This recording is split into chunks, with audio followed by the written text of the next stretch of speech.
Right, update. Last night I sold my family wagon, the 320 diesel.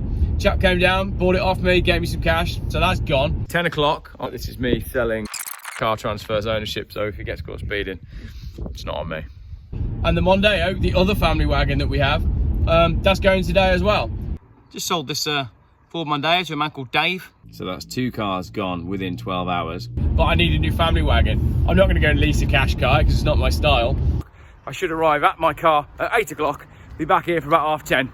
So that's a 3-car switcheroo in a 26-hour period. Busy day. This is the new family wagon. I found this car at 1 o'clock this morning. I got on the train at 5 p.m. It's now 8 p.m. I'm at Exeter Services and I'm going to drive this home. It's been serviced by a Saab specialist all of its life. It's got all the right things in the paperwork. Cam belt's been done. It's got 4 new tyres. It's had brakes. It's had a service recently. And I'm really glad I made the effort to come down and make it happen today. So let me show you just a couple of the really cool features of this Saab. There's my face mask on the floor, look. Obviously I've got half leather seats which are heated. I've got sport mode because this is an automatic, because that's what I wanted, because this is primarily the wife's car. I have the all-important night mode. Night mode switches everything off except the speedo, and it's very, very cool. It's a later model car, so the interior is newer than some of the cars that I've had before. And in the back, this is the coolest thing I've seen on something that isn't a 7 Series. Check it out. That is heated rear seats. How on earth have you got a car with heated rear seats? That's ridiculous. How many other cars in this car park have got heated rear seats? How many other cars anywhere have got heated rear seats? Heated rear seats in a car that I've paid less than £2,000 for. It's quite substantially less than £2,000 actually. In fact, I sold the Mondeo and I sold the BMW, both of which I was ready to shift. I've made enough money to buy this Saab, and Mrs. Geoff has also bought us a telly, which I didn't really approve of because we didn't need one. And obviously being me, I would have been like, why don't we go and buy this 32-inch Bang & Olufsen one from 1980 that's in Cheltenham? But she wouldn't let me have that because it won't connect to any of our stuff. That's what I love about Saab. Nobody does stuff like this. Vertically mounted, not quite working drinks holder.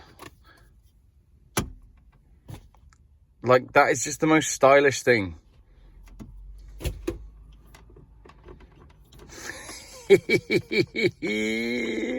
You buy a cheap car, you pay for what you get. Look at the way the paint beads. Look at that. Is this a well cared for car or what? Look at that.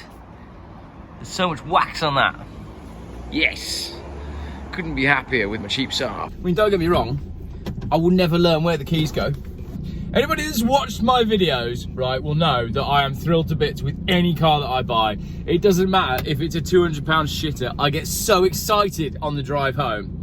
But this one, and I say that every time as well, but this one's a good one.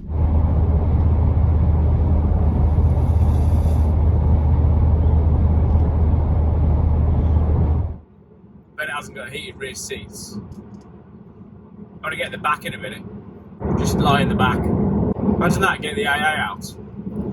Yeah, the problem is, your battery's flat. Wife and I had an argument, so I got my sleeping bag and I was gonna sleep downstairs in the lounge, and then I thought, no, I'll be on the back seat of my Saab with the ignition key at position number 1 with the heated rear seat on. Yeah, that'll be what you run your battery flat. How long were you out there for? All night.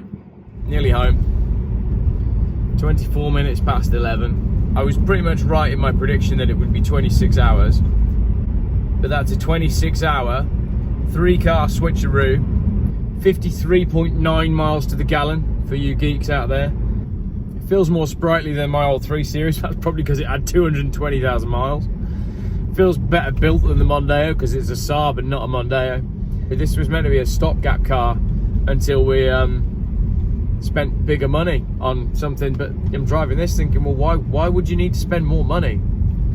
We're looking at, Mondeos for 10 grand. Well, what does that give you over and above what a £2,000 Saab gives you, really, if you're honest?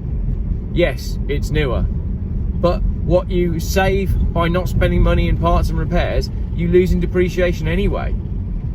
So it's roughly the same whichever way you cut it. What's more, this is a rare car. They're not making any more of them. They've got a real solid following. They've got a good fan club, and it's unusual. So it ticks the petrol head box, it ticks the classic car box, and it ticks the saving money box. It's a box ticker.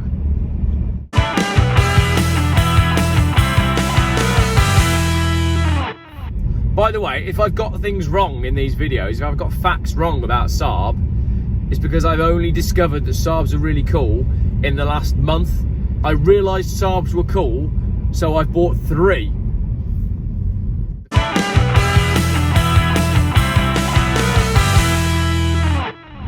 That's the cat that's been attacking my cat. I should have got him then.